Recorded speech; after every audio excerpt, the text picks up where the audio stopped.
Alright, so in this video I captured sparring with a client that I've been working with. I think this is about his 5th or 6th time sparring in a while.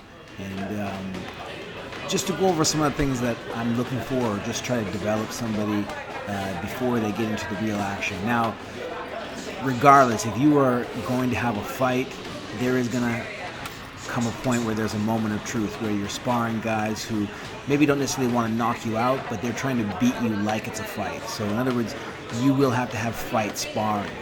But in the beginning, to get someone seasoned, to get them used to seeing the punches coming without really teeing off on them, I believe in developmental sparring to sort of fix all the openings and tighten up their game just before they would really get to it.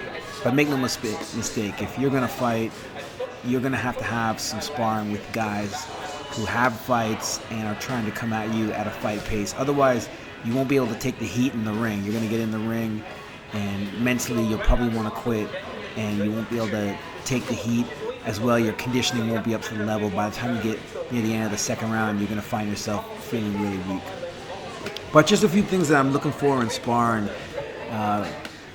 Number one is lead most of your combinations off with a jab, a good jab. You don't want to be so predictable with your jab that it's easy to time you off of it all the time. So you do have to have your fakes, jab body, jab head, slip with the jab, all your variations. Another thing that's very important is to be able to block my jab or block your partner's jab. If you can't defend their jab against their jab, that just opens up a whole world of opportunities for them. At least if you shut down the jab, that buys you time and gives you a much better chance of stopping the next punch, usually whether it's the right hand or the left hook, whatever. But stopping that first shot is what opens up a lot of counter opportunities and is able to help you with your defense overall. Now, what I'm doing in this situation here is I'm really encouraging my sparring partner to walk in on me and to work. I want them to work. I don't want them to be going through this whole sparring session tentative.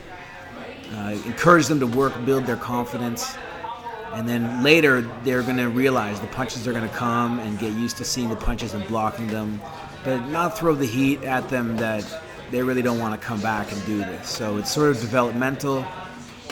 Of course, as we talk, that moment of truth is going to have to come, but I'm encouraging them to work.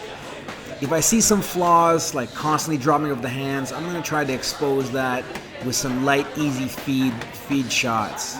Like here, the left hand could be up a little bit better, so every now and then I'm going with the double left hook, setting up the left hand, just to kind of let them know, keep that right hand up. That left hand is coming out a lot at you. You need to defend against it.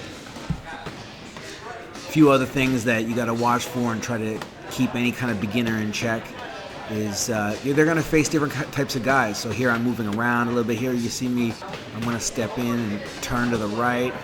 Get them used to seeing different types of stuff.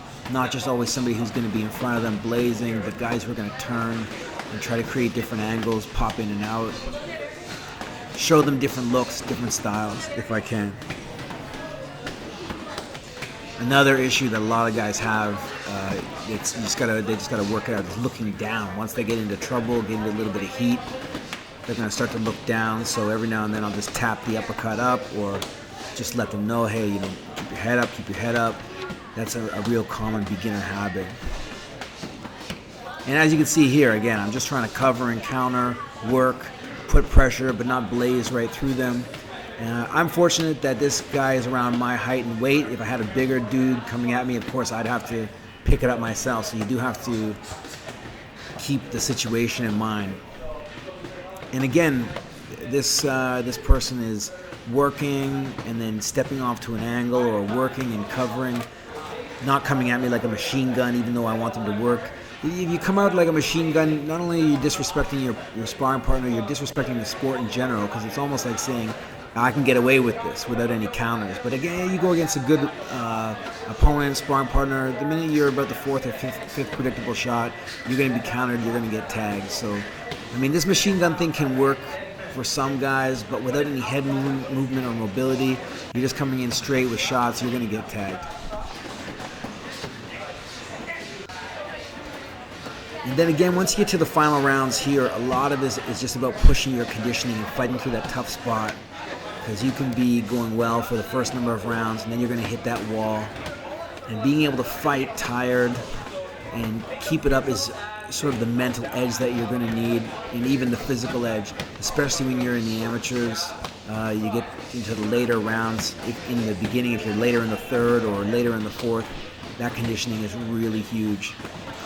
In case you need to fight off a guy who really wants to win, or in case you need to make that comeback.